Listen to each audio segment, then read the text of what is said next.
Good morning, friends. Good morning. I'm Reverend Doege, and happy Mother's Day to all of these lovely ladies. Welcome to the Unitarian Universalist Church of Savannah. We are building a diverse, multicultural, and beloved community. We celebrate the presence and participation of LGBTQI and straight people of all races, genders, abilities, and ethnic and national origins. We welcome you on YouTube and on site, whoever you know yourself to be and wherever you are on your journey. Our worship and covenant group theme for May is the Gift of Pluralism. If you're visiting with us this morning and you would like to introduce yourself, please rise or raise your hand and Martha will bring a microphone to you. Is there anyone on this side over here? Nope. How about over on this side? Yes, right there. Okay. Hi, I'm Tony Jenkins. I'm visiting from New York City. Welcome.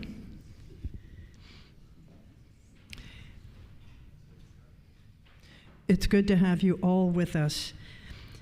Please join us in Ron Hall for refreshments after the service.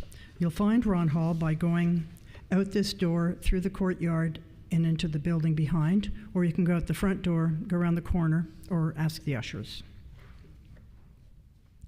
There are 2 cards in the pew back in front of you to help us gather information for the good of our community. Use the Rainbow Chalice card, either the QR code or the space provided to write your contact information, to sign up for our newsletter and to receive a welcome letter from our minister. Now is a good time to fill out the card with the red heart and chalice if you want to share a joy or sorrow. If you fill out either of these cards, please put it in the collection plate a little bit later. Church announcements are emailed to members and friends on Tuesdays and Fridays. Check your email for complete details about the following and other announcements. We are seeking summertime volunteers to water the beautiful native plants garden in the beds on the Macon Street side of the church just outside Ron Hall. Sign up in Ron Hall or look for the link in Friday's e-blast. Likewise, to volunteer to provide hospitality on the coming Sundays, sign up in Ron Hall or, again, look for the link in the Friday blast. With the lighting of our chalice, symbol of our Unitarian Universalist faith, we enter into sacred time. Our chalice lighter this morning is Katie. A Chalice Lighting for the Dark and the Light by Francis Koziar. May we light this chalice this morning to remind us of the power and beauty of balance and contrast. It is darkness that can make the flame of a single candle so powerful, and light that deepens those shadows in return. A chalice flame is the meeting point, the union of the refuge, safety, and incredible beauty of darkness, and the warmth, the assurance, and the joy of light. May this act of lighting our chalice this morning remind us that we are stronger together in all the complexities and the disagreements of relationship, because we are different and because we are one.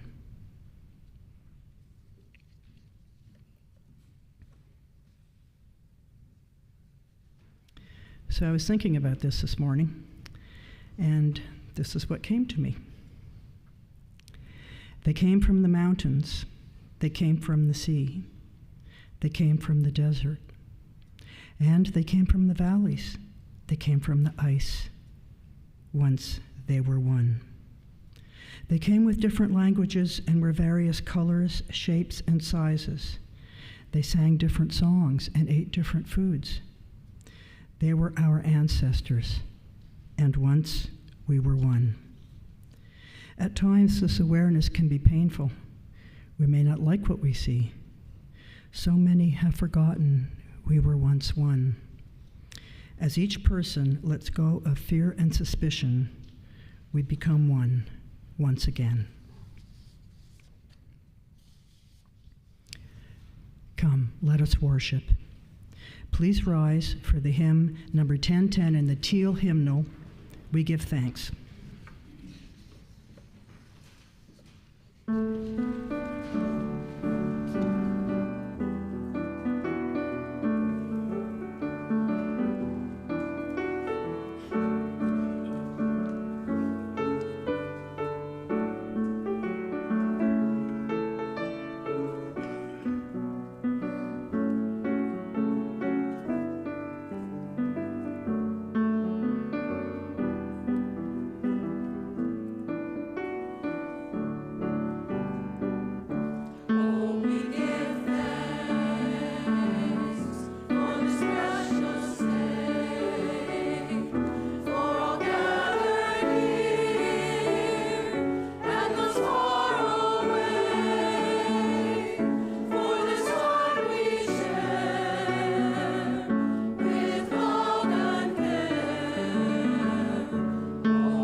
Time now for our story, and anyone who would like to see the pictures may come forward.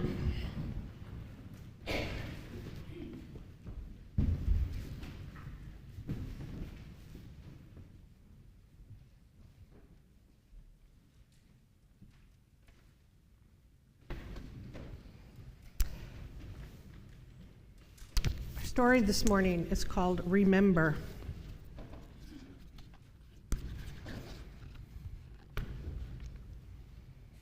Remember the sky that you were born under. Know each of the stars' stories. Remember the moon. Know who she is. Remember the sun's birth at dawn that is the strongest point of time. Remember sundown and the giving away tonight. Remember your birth, how your mother struggled to give you form and breath. You are evidence of her life and her mother's and hers. Remember your father. He is your life also. Remember the earth whose skin you are, red earth, black earth, yellow earth, white earth, brown earth. We are earth. Remember the plants, trees, animal life, who all have their tribes, their families, their histories too. Talk to them, listen to them. They are alive poems. Remember the wind, remember her voice. She knows the origin of this universe. Remember, you are all people and all people are you. Remember, all is in motion, is growing, is you. Remember, you are this universe, and this universe is you. Remember. Thank you for listening. We will sing you on your way.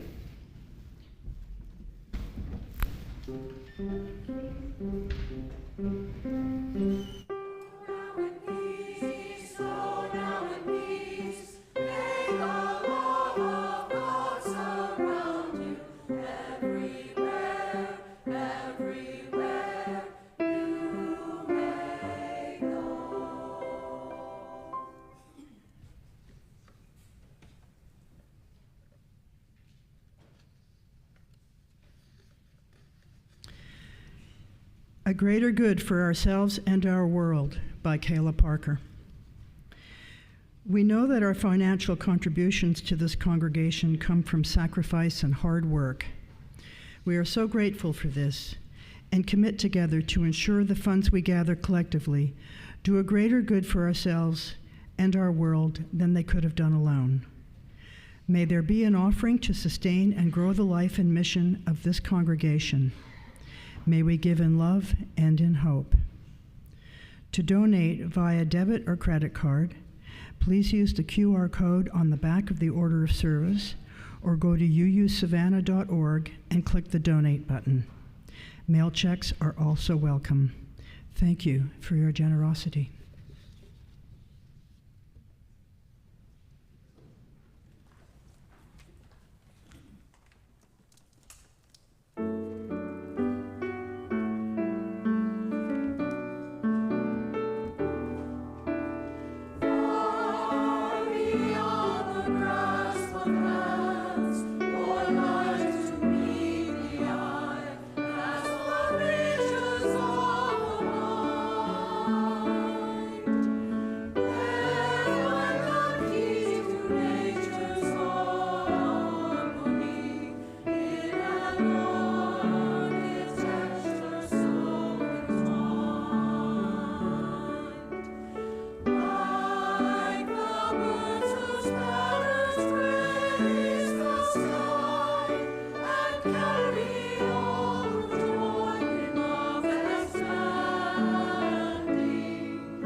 reminder to those who join us on YouTube Live, you are always welcome to send joys and sorrows up to about 10 o'clock Sunday morning. The address for the weekly worship associate is always in our Tuesday and Friday blasts. We have had no joys and sorrows submitted today, but I'm sure we have some in our hearts.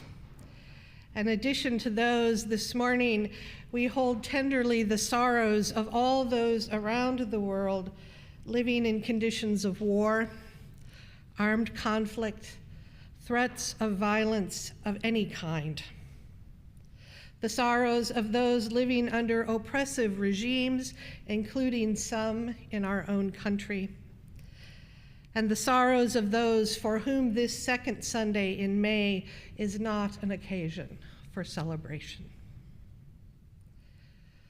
Let us hold all our joys and sorrows, spoken and unspoken, in our hearts as we join together in the responsive reading found in your order of service. Sorrow is everywhere. As we mourn together, so we celebrate together, and offer thanks that we are not alone. So may it be, now and in all the days to come. Let us continue in a spirit of meditation. Today, a chorus of voices tells us to thank Mom, florists, greeting card companies, cell carriers, chocolatiers, jewelers, restaurants, department stores. Thank Mom no matter what. Other, fewer, more nuanced and sensitive voices tell us to recognize and acknowledge all who mother us, male or female, biological or adoptive, family or friend, mentor or educator. Voices call us to our duty, and we respond with obedience, with love, with resentment, anger, grief, or sadness. Today, I say, celebrate life and that impulse that drives the world and we upon it to reproduce, to recreate, to regenerate, to be fruitful and multiply. Celebrate that instinct and choice and happenstance alike result in life, have resulted in your life. Countless moments through the ages came and went, and at each one the world turned toward your eventual birth, not away from it. Celebrate that which brought you to life. Celebrate that which continues to give you life even now. Call it mother only if you will, but celebrate. Offer praise and thanks.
Amen.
Our first reading this morning from the poet Billy Collins' Moon.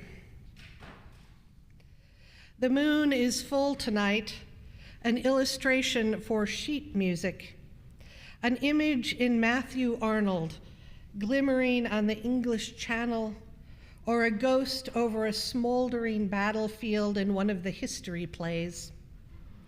It's as full as it was in that poem by Coleridge, where he carries his year-old son into the orchard behind the cottage and turns the baby's face to the sky to see, for the first time, the earth's bright companion.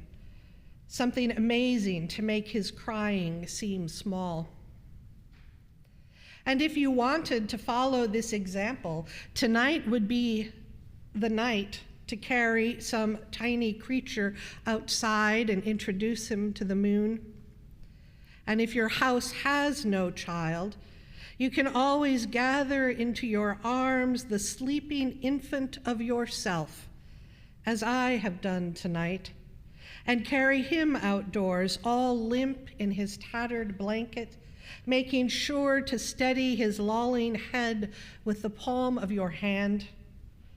And while the wind ruffles the pear trees in the corner of the orchard and dark roses wave against a stone wall, you can turn him on your shoulder and walk in circles on the lawn, drunk with the light. You can lift him up into the sky, your eyes nearly as wide as his, as the moon climbs high into the night.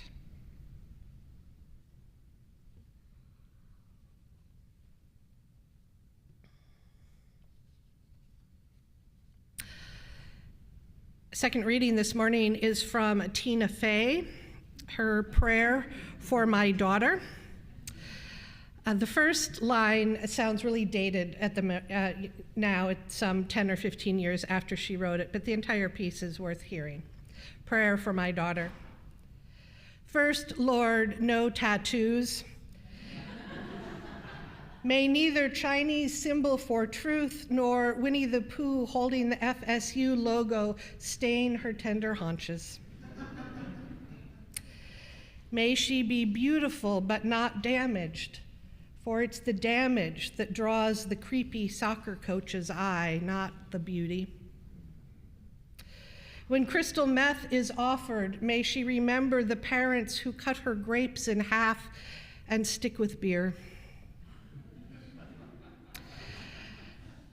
Guide her, protect her when crossing the street, stepping onto boats, swimming in the ocean, swimming in pools, walking near pools, standing on the subway platform, crossing 86th Street, stepping off of boats, using mall restrooms, getting on and off escalators, driving on country roads while arguing, leaning on large windows, walking in parking lots, riding Ferris wheels, roller coasters, log flumes, or anything called Hell Drop, Tower of Torture, or the Death Spiral Rock and Zero G roll featuring Aerosmith. And standing on any kind of balcony, ever, anywhere, at any age. Lead her away from acting, but not all the way to finance.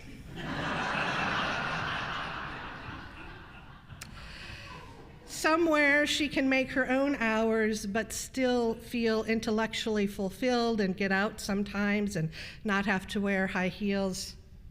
What would that be, Lord? Architecture, midwifery, golf course design? I'm asking you because if I knew, I'd be doing it, you damn it.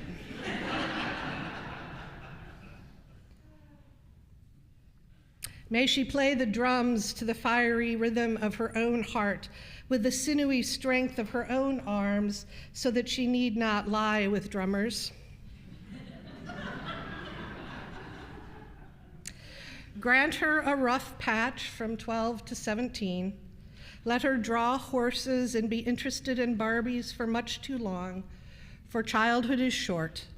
A tiger flower, a blooming magenta for one day, and adulthood is long, and dry humping in cars will wait. Oh, Lord, break the internet forever, that she may be spared the misspelled invectives of her peers and online marketing campaigns for Rape Hostel 5, girls just want to get stabbed. And when she one day turns on me and calls me a bitch in front of Hollister, give me the strength, Lord, to yank her directly into a cab in front of her friends, for I will not have that stuff. I will not have it. And should she choose to be a mother one day, be my eyes, Lord, that I may see her lying on a blanket on the floor at 4:50 a.m., all at once exhausted, bored, and in love with the little creature whose poop is leaking up its back. My mother did this for me once, she will realize as she cleans the feces off her baby's neck. My mother did this for me.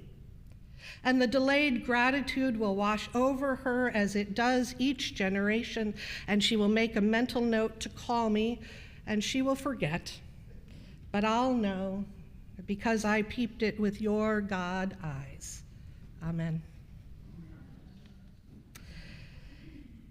And finally, from Camille T. Dungy, Trophic Cascade. After the reintroduction of gray wolves to Yellowstone, and as anticipated, their culling of deer, trees grew beyond the deer stunt of the mid-century. In their upreach, songbirds nested, who scattered seed for underbrush, and in that cover warrened snowshoe hare. Weasel and water shrew returned, also vole, and came soon hawk and falcon, bald eagle, kestrel, and with them hawk shadow, falcon shadow. Eagle shade and kestrel shade haunted newly buried runnels where deer no longer rummaged, cautious as they were now of being surprised by wolves. Berries brought bear, while undergrowth and willows growing now right down to the river brought beavers who dam. Muskrats came to the dams and tadpoles came too, the night song of father of tadpoles.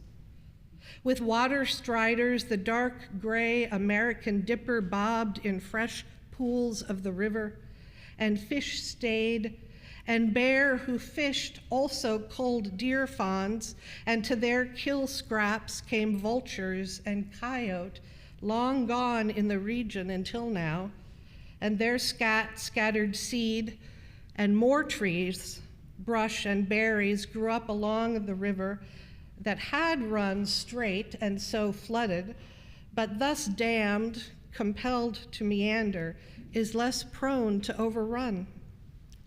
Don't you tell me this is not the same as my story. All this life born from one hungry animal, this whole new landscape, the course of the river changed. I know this. I reintroduced myself to myself, this time a mother, after which nothing was ever the same. Here end the readings. Will you please rise in body or spirit for hymn number 91, Mother of All.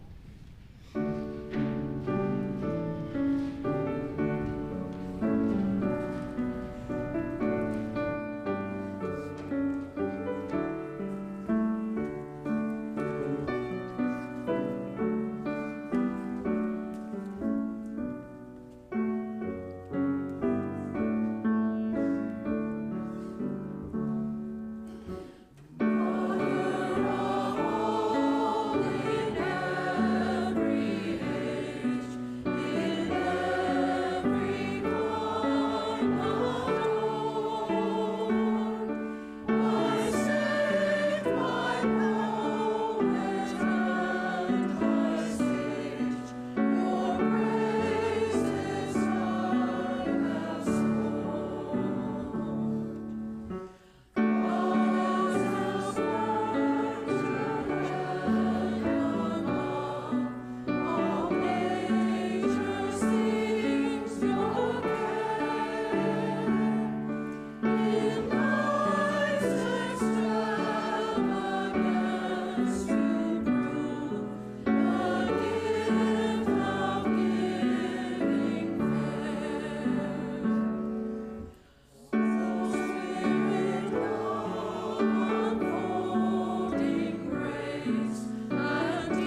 Do you remember the Tiger Mom hoopla 10 or 12 years ago?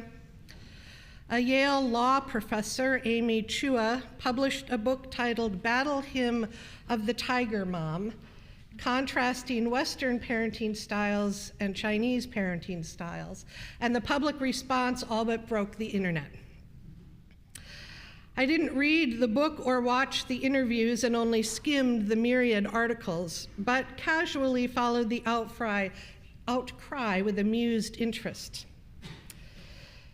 You see, when I was in divinity school, I lived for 2 years with a Chinese American family and helped care for their 3 children.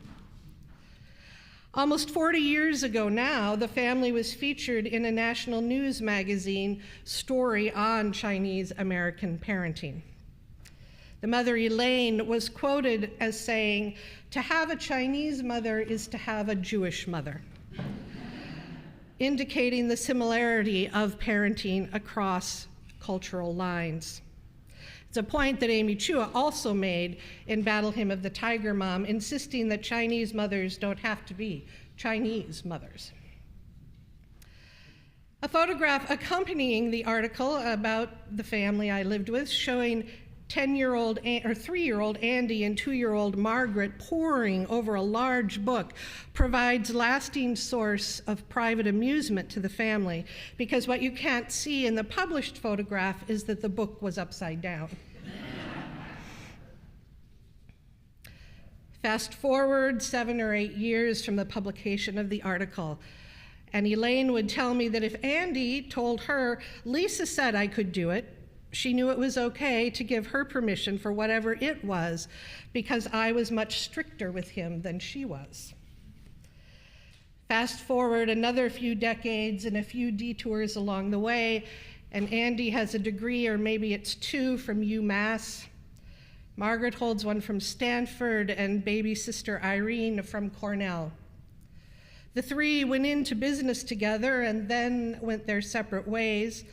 Andy owns a wine bar and also a mobile beer tap truck. Irene is a James Beard award-winning chef, owns a dumpling factory and restaurant with a focus on locally sourced foods, and advocates fiercely for diversity, equity, inclusion, and transparency in the food service industry. And together, Margaret and Irene have published a cookbook and a second book about cooking to eliminate food waste. Elaine's and her late husband Fred's particular mix of Chinese American parenting, supported by a revolving cast of au pairs and assorted live-in babysitters of various national and ethnic origins, seems to have accomplished what parenting should. Children grown into independent, productive, socially conscious, and healthy adults with families of their own.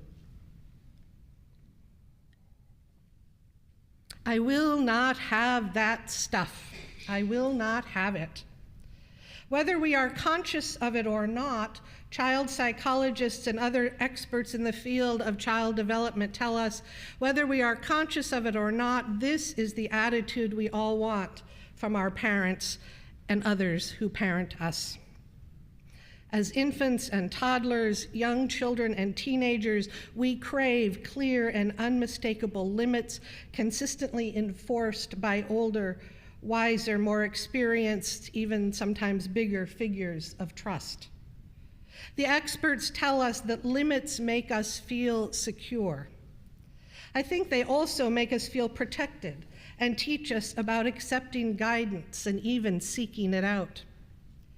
Touching a hot stove may be a surefire lesson in what to avoid touching next time. Touching a hot stove paired with the memory of a parent telling us countless times not to touch the hot stove begins to teach us that we don't always have to learn things the hard way. That sometimes we can avoid pain, injury, heartbreak, or embarrassment simply by recognizing that often mother, father, parent really does know best. And with that knowledge, eventually, maybe, respecting the limits they set sometimes. Human nature being what it is, however, this matter of limits is complicated. As much as we may subconsciously long for limits, we run full tilt against them from the moment we can shriek in dismay. We test them sporadically and consciously as we make our way through childhood, trying out a swear word here or there, or refusing to eat a vegetable, and we mount full-scale rebellion as teens. Then, sometimes a few years into adulthood, a curious, infuriating phenomenon occurs. We begin to long for someone older, wiser, more experienced, and maybe more powerful than ourselves to tell us exactly what the limits are. Not civil or criminal laws, not employee handbook regulations, but parent stuff, the stuff we ask advice columnists.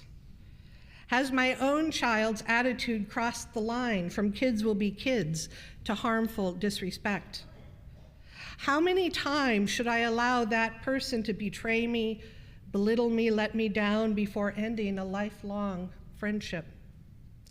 What can I reasonably expect from my partner in terms of supporting me in difficult situations? How will I know when I'm ready to be parent? My job allows me a wonderful life for my family, but it's killing me inside. Is it okay to make a change? Has the time for life-giving measures come to an end? Friends can advise us, so can teachers and therapists and ministers. Experts in finance and relationships and parenting and ethics have wisdom to dispense. But after a certain age, no longer can we say, sorry, I'd like to give pot a try, but my parents would ground me for life, so no thanks. After a certain age, even if they are still living, even if they still want to try, and they almost always still want to try, parents can no longer set and enforce life's limits for us.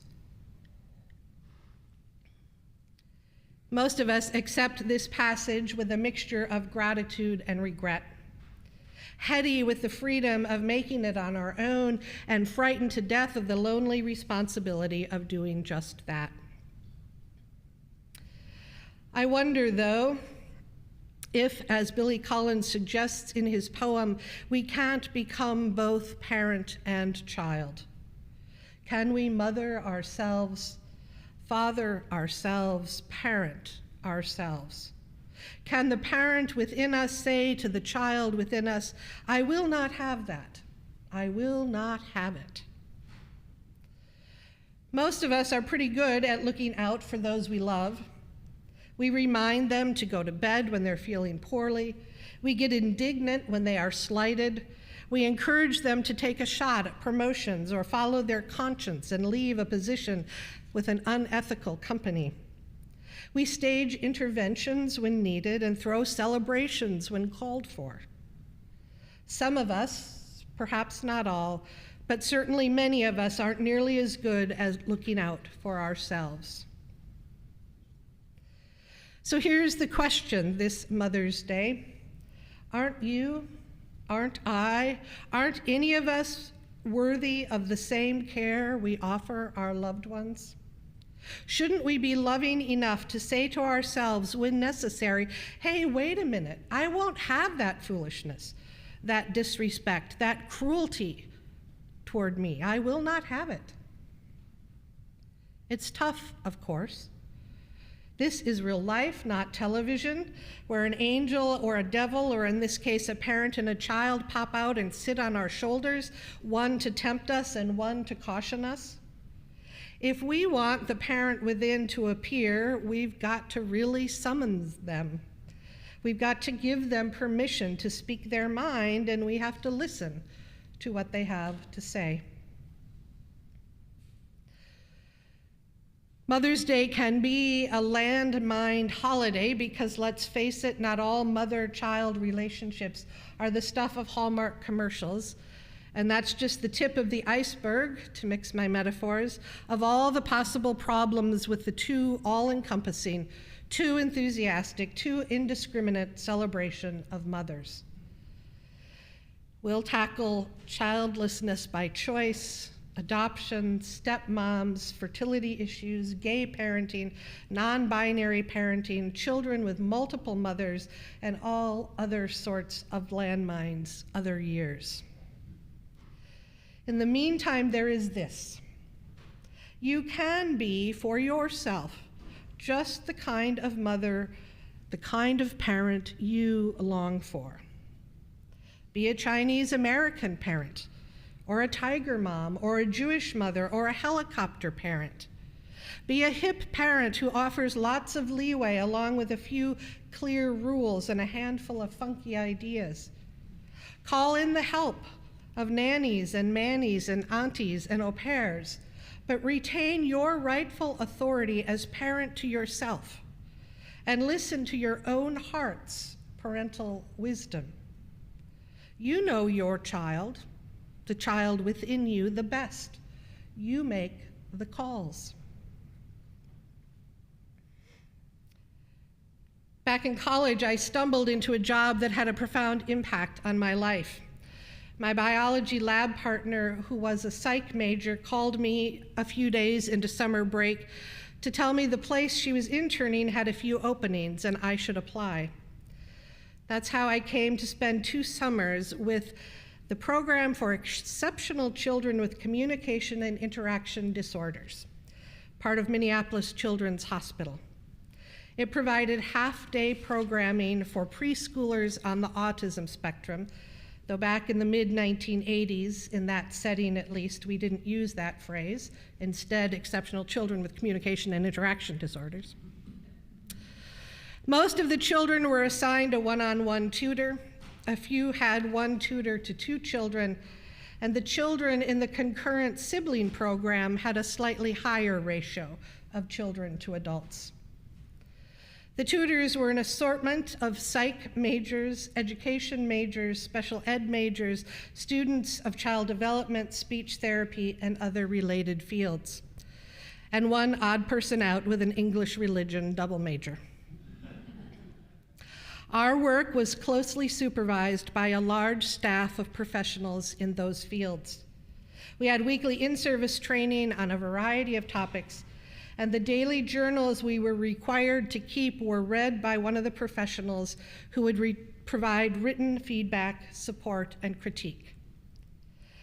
I can imagine how invaluable that level of practical experience and supervision was to the other tutors as they prepared for careers in their chosen fields.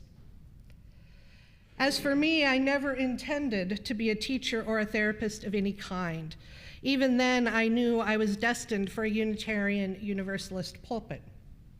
But that accidental summer job prepared me well for a series of part-time, temporary jobs as respite care provider and paraprofessional in special education, not to mention for becoming a foster parent and then an adoptive parent. My fellow tutors received academic credit. I got a small stipend and insight into the human condition that informs my personal and professional life to this day. There were important specific lessons, but the overarching one, the one I return to again and again, is this. Almost everything that is good and effective, respectful, and healthy in working with kids with special needs is in fact good and effective, respectful, and healthy in working with any child or adult for that matter. Lots of communication of intention, care around transitions, respect for autonomy, and clear limits, boundaries, and expectations. Clear limits, boundaries, and expectations are vital to parenting and teaching and ministry and to relationships of all kinds. But alone, they don't make good parents or teachers or friends or internal guides. Good communication, care around transition, and respect for autonomy are important too. Laughter, tears and the wiping away of tears, song and hugs and long-winded explanations, fanciful stories, tough questions, and a solid ground of shared experience are just as important. But my premise still holds, and it holds for lovingly, effectively parenting ourselves. Whether you need a parent to declare, I will not have that nonsense, I will not have it, or a parent to wrap you in your tattered blanket and support your lolling head while showing you the moon, you have the parent you need within you. Whatever your gender, the best, precious beyond all value gift you have to give this Mother's Day and every day of your life is the gift of mothering yourself. May you give it with abundant love, and may you receive it with unending joy. Amen. Will you please rise in body or spirit for hymn number 131, Love Will Guide Us.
A proverb says, an ounce of mother is worth a pound of clergy. Go forth, therefore, to seek and find your life, carrying with you always the blessing of the mother of all, whose other name is love. Amen.